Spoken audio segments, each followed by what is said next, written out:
할렐루야. 오늘 우리가 함께 나눌 말씀의 제목은 정령 신자입니까? 정령 신자입니까? 한 20년 가까이 된 걸로 기억하는데요. 후안 칼로스 오르티즈 목사님이 지었던 그 책의 이름과 비슷합니다. 내용도 비슷한데요. 오늘 말씀을 우리 시작하면서 영국의 역사학자였던 토마스 칼라일이 1843년에 지어서 유명한 그 시가 하나 있습니다. 과거와 현재, Past and Present라고 하는 시인데요. 앞에 한번 같이 보시면서 제가 읽어드릴 테니까요. 한 소절 한 소절을 마음으로 한번 살펴보시길 바랍니다. 제가 읽어드립니다. 제목은 과거와 현재입니다. 오늘을 사랑하라. 어제는 과거 속에 이미 묻혔고 미래는 아직 오지 않은 날이다. 우리가 살아가고 있는 날은 바로 오늘. 우리가 사용할 수 있는 날은 오늘. 우리가 소유할 수 있는 날은 오늘뿐이다. 오늘을 사랑하라. 오늘의 정성을 부어라. 오늘 만나는 사람을 따뜻하게 대하라. 오늘은 영원 속에 오늘처럼 중요한 날이 없다. 오늘처럼 소중한 시간이 없다. 오늘을 사랑하라. 어제의 미련을 버려라. 오지 않은 내일을 걱정하지 마라. 우리의 삶은 오늘의 연속이다. 오늘이 30번 모여 한 달이 되고, 오늘이 365번 모여서 1년이 되고, 오늘이 3만 번 모여서 일생이 된다라는 내용입니다. 우리 한번 따라 하실까요? 하나님의 소원은 우리가 예수 그리스도 안에서 오늘을 거룩한 성도로 살아내는 것이다. 자, 시작. 하나님의 소원은 우리가 예수 그리스도 안에서 오늘을 거룩한 성도로 살아내는 것이다. 오늘을 거룩한 참 성도로 살아내시는 저와 여러분 되시기를 주의 이름으로 축원합니다. 지난 한 주 동안 읽었던 책이 하나 있습니다. 왜 일하는가? 왜 일하는가? PPT 보시면요 나올 텐데요. 이 책은 저분이 고개를 숙이고 있어서 잘 모르시겠죠. 저분은 아주 유명한 언론인입니다. 조정민 목사님이라고 하는 분인데, 저분은 조정민 특파원 이러면서 이제 MBC 뉴스에 이제 아주 오래전에 나왔던 아주 유명한 언론인이에요. 제가 알기로는 이분이 MBC 사장까지 올라갔던 걸로 이렇게 기억을 하는데, 이분이 아주 늦은 나이에 목사님이 되셨어요.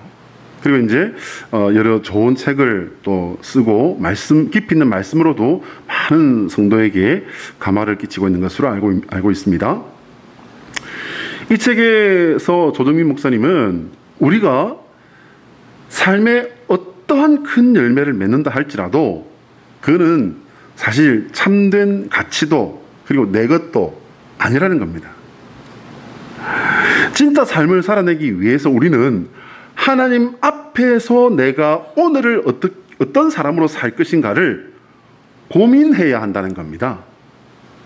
나의 이런 삶을 통해서 하나님의 그 사랑이 드러나고 있는가?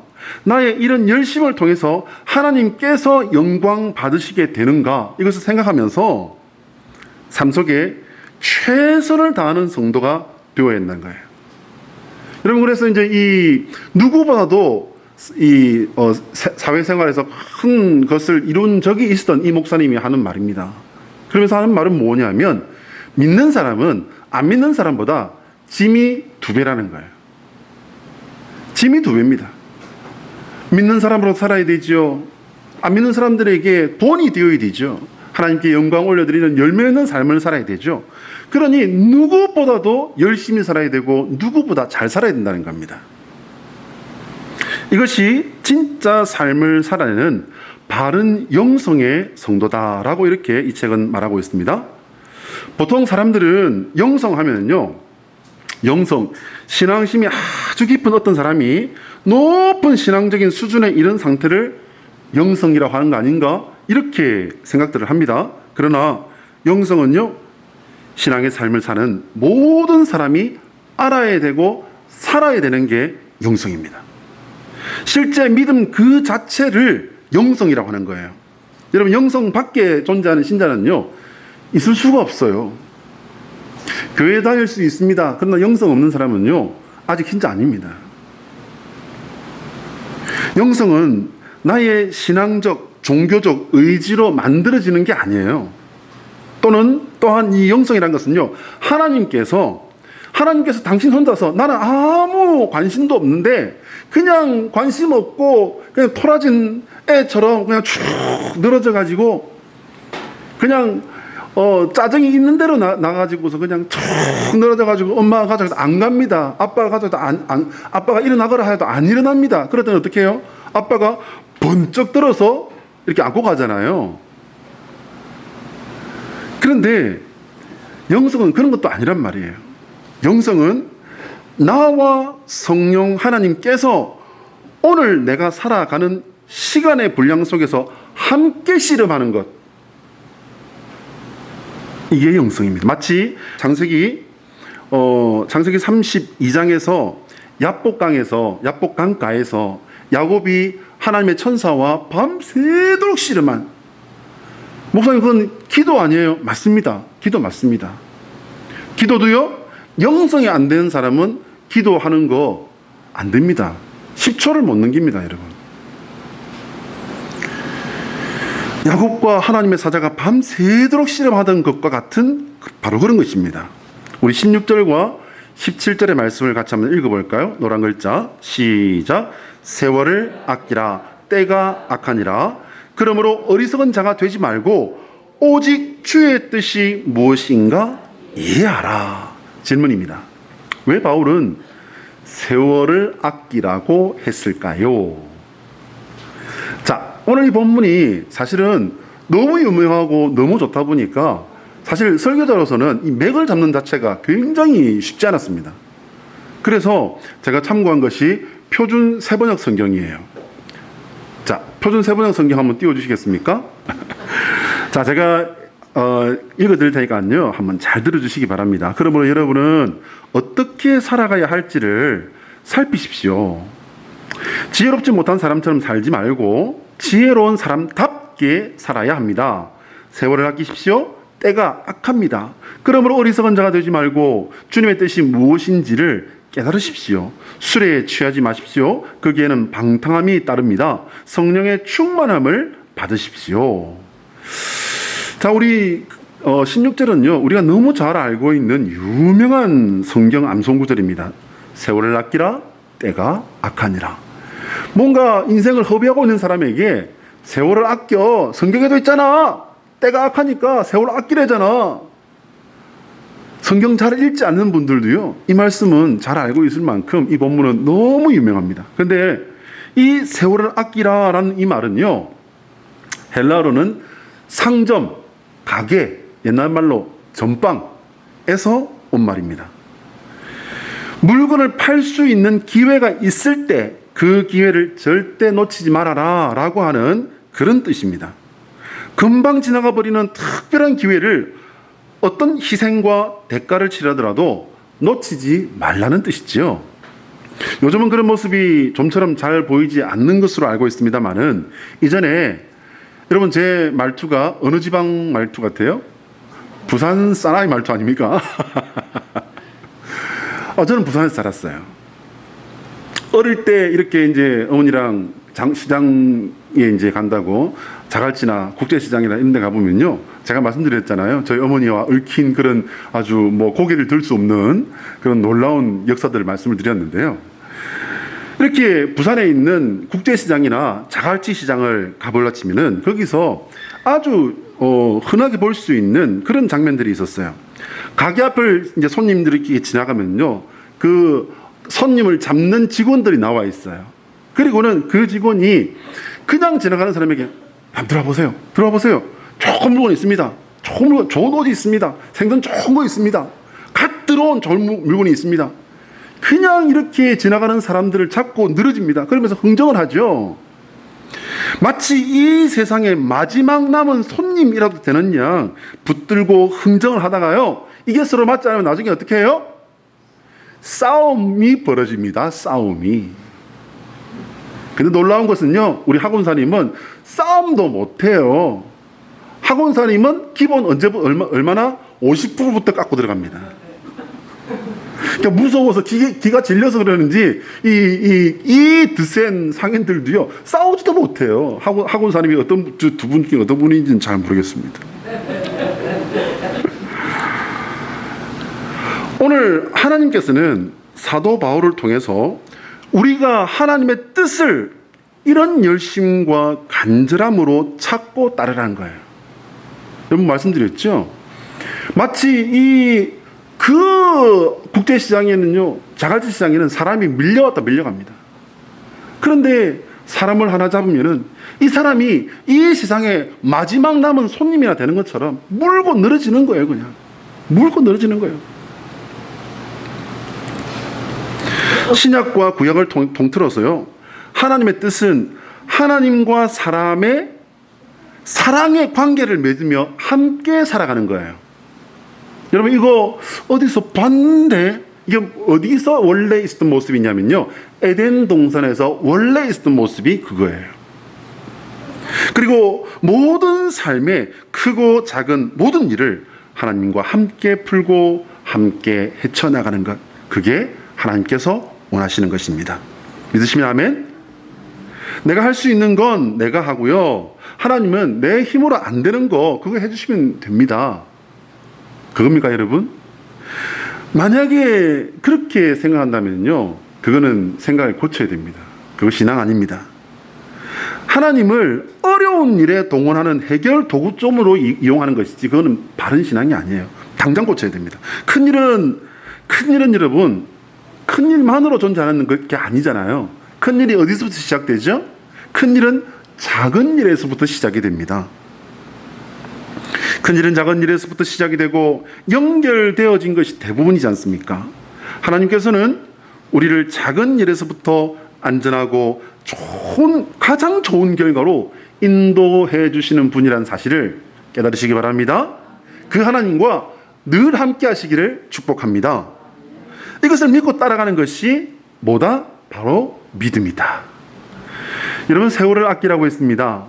세월은요, 아까 우리가 시에서 읽었던 바와 같이 오늘이 모여서 되는 것이 세월이라고 했습니다. 오늘을 하나님과 함께 작은 일에서부터 함께 시작하는 성도 되시길 바랍니다. 이렇게 해서 큰 일에도 성공할 수 있는 기반을 성실하게 다져나가시는 주님의 백성 되시기를 축복합니다. 우리 19절과 21절 말씀을 한번 같이 읽어볼까요? 자, 노란 글자 시작. 시와 찬송과 신령한 노래들로 서로 화답하며 너희의 마음으로 주께 노래하며 찬송하며 범사의 우리 주 예수 그리스도의 이름으로 항상 아버지 하나님께 감사하며 그리스도를 경외함으로 피차 복종하라. 여러분, 왜 바울은 그리스도를 두려워하는 마음으로 복종하라, 특별히 피차 서로 복종하라, 그런 말을 했을까요? 자, 이것도 우리가 표준 세번역을 띄워놓고 같이 한번 생각을 해보도록 하겠습니다. 표준 세번역 제가 읽어드릴게요. 시와 찬미와 신령한 노래로 서로 화답하며 여러분의 가슴으로 주님께 노래하며 찬송하십시오. 모든 일에 언제나 우리 주 예수 그리스도의 이름으로 하나님 아버지께 감사를 드리십시오. 여러분은 그리스도를 두려워하는 마음으로 서로 순종하십시오. 라고 이렇게 되어 있습니다. 여러분, 이런 우리가 같이 읽었던 이 본문의 이런 영성의, 이런 믿음의 삶의 중심이 뭐냐면요, 바로 예배입니다. 예배. 성경에서 우리가 살아가는 모든 신앙의 삶의 첫 번째 머리가 되고 마지막 꼬리가 되는 것이 뭐냐면요, 바로 예배입니다. 옛날 구약 성경으로 치자면 뭐가 되죠? 제사가 되는 거예요, 제사. 여러분, 그러면 여러분 스스로에게 하나의 질문을 던져보시기 바랍니다. 나에게 예배는 무엇인가? 하나님께서 이스라엘 백성에게 주셨고 가르치셨고 또한 실천하게 하셨던 그 예배, 그 제사와 같은 것인가? 라는 것입니다. 스스로에게 이 예배의 가치를 정말 진솔하게 한번 대답을 구해보시기 바랍니다. 예배는 성도에게 있어서 모든 삶의 처음이고 중심입니다. 구약시대 출애굽 당시 회막이 여러분 이스라엘 공동체가 이렇게 그냥 옹기종기 있었던 게 아니에요. 모세를 통해서 하나님께서는 그 진을 만드셨어요. 구조를 만드셨어요. 근데 그 가장 핵심, 중심에 뭐가 있었냐면요. 회막이 있었습니다. 거기는 모세의 집이 아니에요. 하나님께 제사하는 곳이었어요. 여러분, 그뿐입니까? 유럽이나 이런 곳에 오랜 기독교 역사가 있는 곳에 가보시면요. 그 나라들에는 도시나 마을 가장 중심, 가장 좋은 곳, 심지어는 가장 높은 곳에 뭐가 있냐면요. 바로 교회가 있습니다. 사도 바울은 에베소 성도들에게 당시에 심각한 사회 문제였던 술 취함에 대해서 분명히 그리고 반대 입장을 확실하게 딱 드러냅니다. 술 취하지 말라는 거예요. 교회에까지 들어와 있는 이 술 취함의 문제에 대해서 권면이 아닌 명령을 하고 있는 겁니다. 요즘 우리 성찬식 못하고 있는데요. 저희 교회는 매월 첫 번째 주일에 이제 성찬식을 했잖아요. 또 이제 이게 사회적 거리두기가 조금 이제 해결이 되고 코로나 문제가 해결되면은 다시 시작할 겁니다. 근데 우리는 조그마한 잔에다가 이렇게 받잖아요. 근데 옛날 초대교회는 어떻게 했을까요? 어떻게 했냐면요. 큰 잔에 받았어요. 큰 잔에. 자기 먹고 싶은 대로 먹었던 거예요. 그러니 그걸 많이 먹은 사람은 어떻게 됐을까요? 취해가지고서 여기가 어디냐? 넌 누구냐? 그럼 난 누구지? 이렇게 돼버린 겁니다.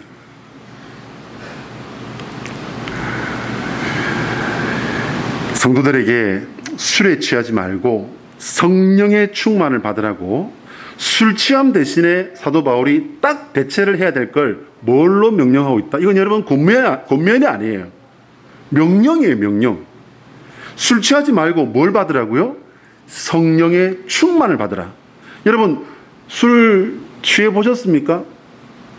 여러분은 다 건강하시고 성실하시고 순진한 분들이라. 근데 그런 분도 계시더만요. 이제 여러 사람들이 많이 모인 곳은 별별 분들이 다 있어요. 요만한 잔이잖아요. 요만한 잔. 성찬식 하는 잔이요. 그거 하나 딱 드셨는데 딸꾹질을 시작하는 사람이 있어요. 그 하나 한 잔 드셨는데 얼굴이 벌개지시면서 뭔가 조금 분위기가 이상한 분도 계세요. 요거 하나 드셨는데. 근데 여러분, 사도 바울이 왜 이렇게까지 말을 했냐면요.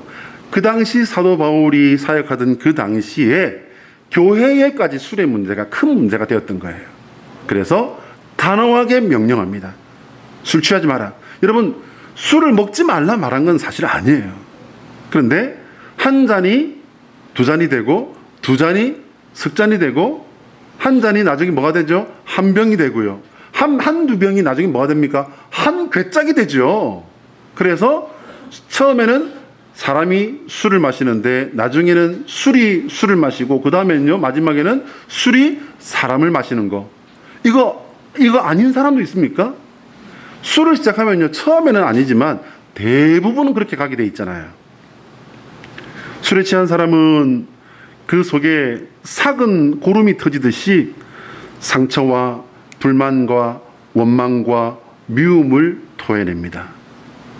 당연히 이것은 문제를 만들고요. 갈등과 상처와 그 어려움의 무한 반복이 될 뿐이에요.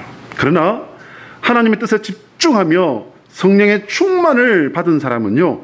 그 입술에서 불만과 원망이 아닌 시와 찬미와 신령한 노래를 하는데 놀라운 건 그 다음에요, 여러분. 놀랍게도 혼자 좋아서 녹아내린다는 게 아니에요. 다른 사람과 그 기쁨을 공유한다는 거예요. 이것을 언젠가 이 본문을 가지고 설교하시는데 어떤 목사님은 그렇게까지 표현하는 걸 제가 들어본 적이 있습니다. 기쁨 바이러스 전파자. 기쁨 바이러스 전파자. 여러분 이 마스크 얼마나 답답하고 불편하십니까? 왜 끼고 계시죠? 혹시 바이러스를 전파하지도 받지도 않겠다는 거잖아요. 근데 기쁨 바이러스 이거는 줘야 돼요? 안 줘야 돼요? 나도 가져야 되지만 같이 다 가질 수 있다면 제일 좋은 것 아니겠습니까? 기쁨 바이러스 전파자가 되어지는 하나님의 백성 되시기를 축복합니다. 신령한 노래로 서로 화답하며 예배하는 삶을 살아가게 된다는 거예요. 이것은 개인의 의지로 되는 게 아닙니다. 우리의 마음으로 하나님을 찬송하는 것이라고 했는데 19절 말씀에 이제 20절과 21절을 보면 이런 사람들은요, 이렇게 성령으로 충만한 사람들은 세 가지의 이 기둥들이 세워지는 사람이 되는 거예요. 뭐냐면요, 첫 번째는 모든 일에 예수 그리스도의 이름을 앞세우는 거예요. 모든 일에. 그러니까 이것을 딱 풀어보면요, 그 중심에 예수 그리스도를 모시고 살아간다는 뜻입니다. 두 번째는요, 항상 하나님 아버지께 감사하는 감사의 사람이 된다는 거예요. 세 번째, 예수님을 그리스도로 경외. 여러분 경외한다는 것이 무슨 뜻입니까? 여러분 아십니까? 경외.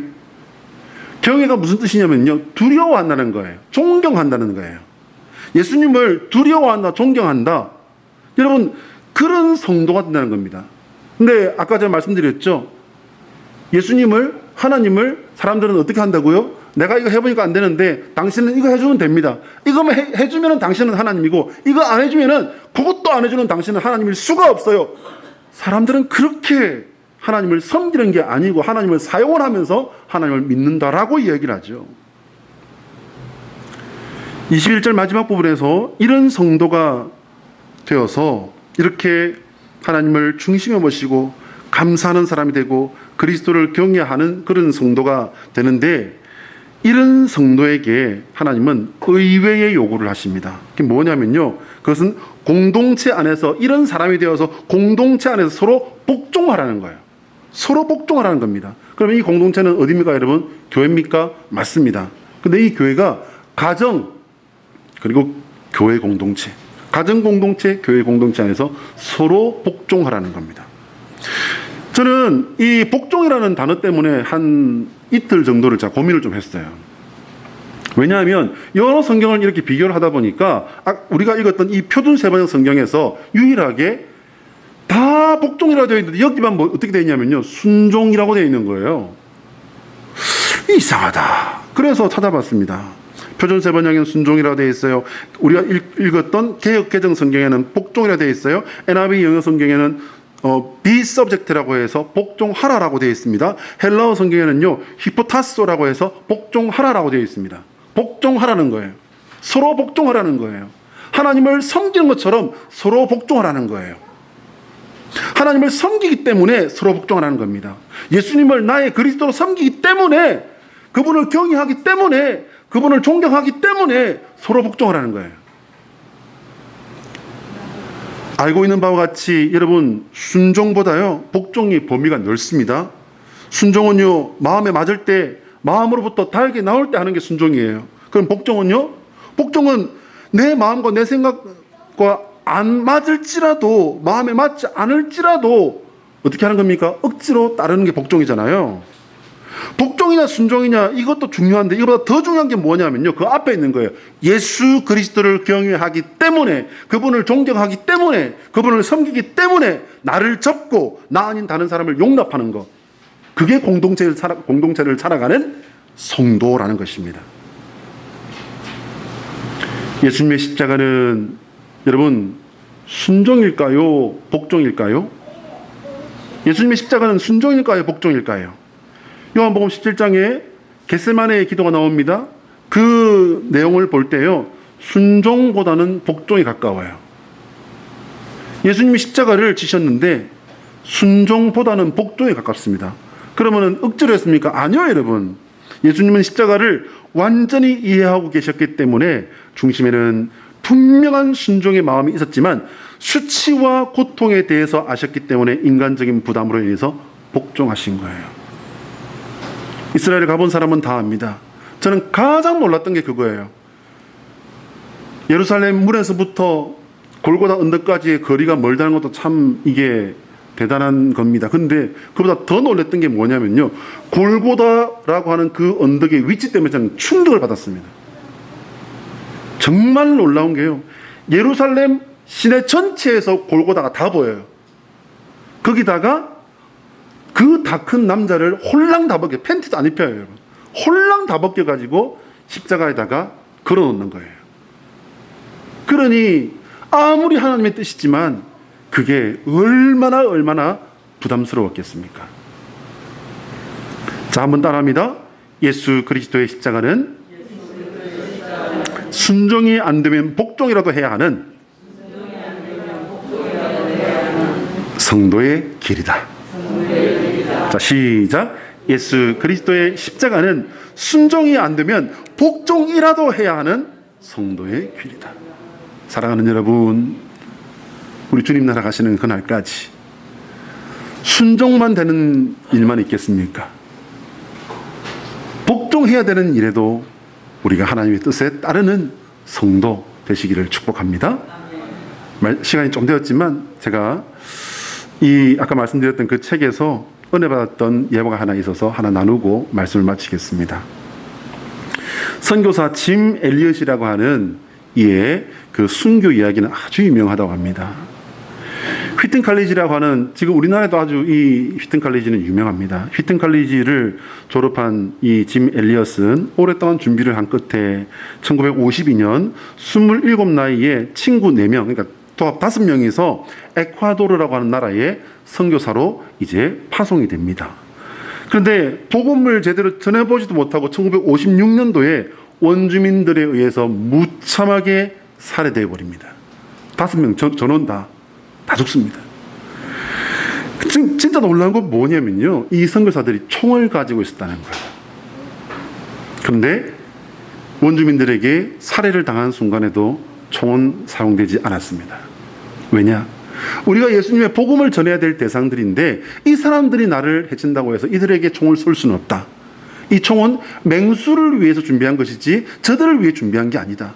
그리고는 총을 쓰지 않고 그들에 의해서 무참하게 5명 전원이 다 살해당합니다. 이렇게 이 젊은이들의 꿈과 열정은 소멸되어 버린 듯 했습니다. 그런데 놀라운 건 뭐냐면요, 이 짐 엘리엇이라고 하는 이 주체가 됐던 것 같아요. 이분의 아내 엘리자베스 엘리엇이 그 어린 딸의 손을 잡고서 그 남편이 죽은 아우카족에게 갑니다. 그리고는 이제 이 부족에게 복음을 전하는 거예요. 놀라운 것은요, 이 부족은요, 여자를 해치는 것이 비겁한 짓이다라고 하는 그런 풍습 때문에 이 여자 선교사를 죽이지 않았다고 합니다. 담대한 전도로 말미암아서 부족 전체가 예수님을 그리스도로 받아들이게 됐다고 합니다. 10년 후에는 더 놀라운 사건이 일어납니다. 뭐냐면요, 5명의 선교사를 죽이는데 앞장섰던 키모라고 하는 사람이요, 지금 이제 사진 나오지 않습니까? 한 번 더 눌러주세요. 이 부족의 최초의 목사님이 됩니다.